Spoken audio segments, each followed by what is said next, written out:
हैं, वे तो पीठाधीश्वर हैं और शासन, और हमारे यहाँ जो घटनाएं होती रहती हैं, अपराध मुक्त जो प्रदेश हुआ, तो मैंने लोगों से कहा कि देखो संतों का काम ही होता है, दो प्रकार के संत हैं। एक संत वो हैं जिनसे सज्जन व्यक्ति मिलता है और मिलते ही मोक्ष को प्राप्त करता है। एक हमारे महाराज जी, दुष्ट व्यक्ति दिखता है, मिलता है और फिर मोक्ष को प्राप्त करता है। दोनों प्रकार से साधन संपन्न है।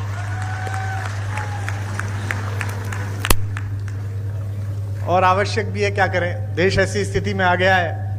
पहले डॉक्टर्स RX लिखते थे, वो RDX लिखने लगे हैं, क्या करेंगे आप।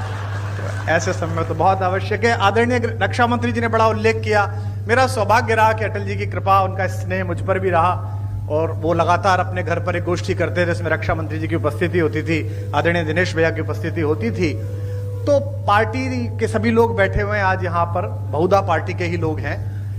तो दो प्रकार, तीन प्रकार की पीढ़ियां पार्टी में आ गई हैं। अटल जी की पीढ़ी थी जिसमें आदरणीय अडवाणी जी, जोशी जी, वो एक पीढ़ी थी। फिर आदरणीय रक्षा मंत्री जी की, प्रधानमंत्री जी की एक पीढ़ी आई। अब एक तीसरी पीढ़ी हमारे यशस्वी मुख्यमंत्री जी की, देवेंद्र फडणवीस जी की। तीन पीढ़ियां लगातार काम कर रही हैं और तीनों के दृष्टिकोण में अंतर है। अटल जी कहते थे कि आपके घर पर कोई कूड़ा फेंके तो आप स्वयं साफ कर दो। मोदी जी की, राजनाथ जी की पीढ़ी कहती है कि आपके घर पे कूड़ा फेंके तो आप उससे ही साफ कराओ। और मुख्यमंत्री जी की पीढ़ी कहती है कि आपके घर पर कोई कूड़ा फेंके तो आप कूड़े को भी साफ करो।